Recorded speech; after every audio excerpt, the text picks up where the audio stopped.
हरे कृष्णा कृष्ण कृष्ण हरे हरे, हरे राम राम राम हरे हरे।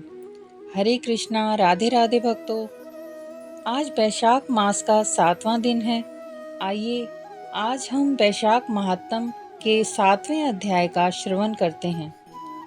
नारद जी राजा अम्बरीश को कहने लगे कि हे राजन, ऐसे ही एक दिन मिथिलापुरी का राजा श्रुति कृति यह अद्भुत चरित्र देखकर श्रुति देव के आश्रम में श्रुति देव ऋषि के आगे हाथ जोड़कर खड़ा हो गया और कहने लगा, हे महात्मा, इस धर्म को विस्तार से सुनने की मेरी इच्छा है जिससे इक्ष्वाकु वंश का राजा मोक्ष को प्राप्त हुआ।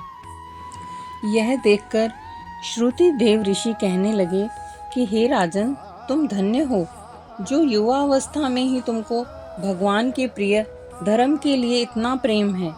बहुत धर्मों के संचित शुभ कर्मों के बिना प्राणी की बुद्धि भगवान की कथा आदि में नहीं लगती। इस युवा अवस्था में इतना बड़ा राज्य पाकर भी तुम्हारी ऐसी मति को देखकर मैं तुमको श्रेष्ठ वैष्णव मानता हूँ। इसीलिए यह श्रेष्ठ वैष्णव धर्म तुमसे कहता हूँ, जिसके श्रवण मात्र से ही प्राणी जन्म मरण के बंधन से छूट जाता है। जैसे प्रत्येक मनुष्य के लिए नित्य कर्म करना आवश्यक है, जैसे शौच, स्नान, संध्या तर्पण आदि नित्य कर्म हैं, वैसे ही वैशाख मास में कुछ धर्म कर्म हैं जो करना आवश्यक है। वैशाख मास के धर्म में आता है जैसे जल का घड़ा दान देना, प्याऊ लगवाना, मार्ग में छाया करना, पेड़ लगाना, जूता खड़ाऊं दान देना, छतरी दान देना तथा पंखे का दान करना, श्रम को दूर करने वाले गौरस का दान देना, बावड़ी बनवाना, कुआं, तालाब आदि धर्मशालाएं बनवाना, नारियल, ईख, कपूर और कस्तूरी आदि का दान करना, सुगंधित चंदन का दान देना तथा सुगंधित द्रव्यों का दान देना, शरबत का दान देना, खाट का दान देना, आम और दूसरे अन्य पके हुए फलों का दान देना, पुष्पों का दान देना। पूर्णिमा के दिन सब तरह के अन्न पान को दान करना चाहिए। वैशाख मास की अमावस्या के दिन करील का दान करना चाहिए। इस मास में भगवान विष्णु जी लक्ष्मी सहित अपने अपने पार्षदों के साथ इस पृथ्वी पर लोगों के घर घर जाकर उनकी परीक्षा करते हैं। जो लोग इन दिनों उनका पूजन नहीं करते वह रौरव आदि नरक में पड़ते हैं और फिर 5 बार राक्षस योनि पाते हैं।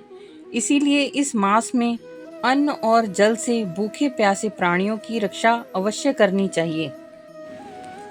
सूर्योदय से पहले प्रतिदिन स्नान करना चाहिए। फिर श्री हरि भगवान विष्णु जी का पूजन करना चाहिए। फिर कथा सुननी चाहिए। कोमल पुष्पों से भगवान जी का पूजन करना चाहिए। भगवान को पंखे से हवा करनी चाहिए।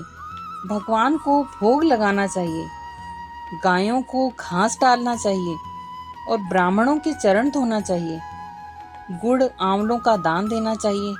यात्रियों की सेवा करनी चाहिए तथा उन्हें जल पिलाना चाहिए। सब्जियों का दान देना चाहिए। यह सब धर्म वैशाख मास के अति उत्तम बतलाए गए हैं। जो स्त्री वैशाख मास में भगवान का पूजन फूलों से नहीं करती, उनको पुत्र का सुख नहीं होता, उसका पति और आयु भी नष्ट हो जाते हैं। इसीलिए इस मास में श्री हरि भगवान विष्णु जी का पूजन करना चाहिए, माता लक्ष्मी जी का पूजन करना चाहिए। 7वां अध्याय समाप्त होता है। हरे कृष्णा। कल हम 8वें अध्याय का श्रवण करेंगे।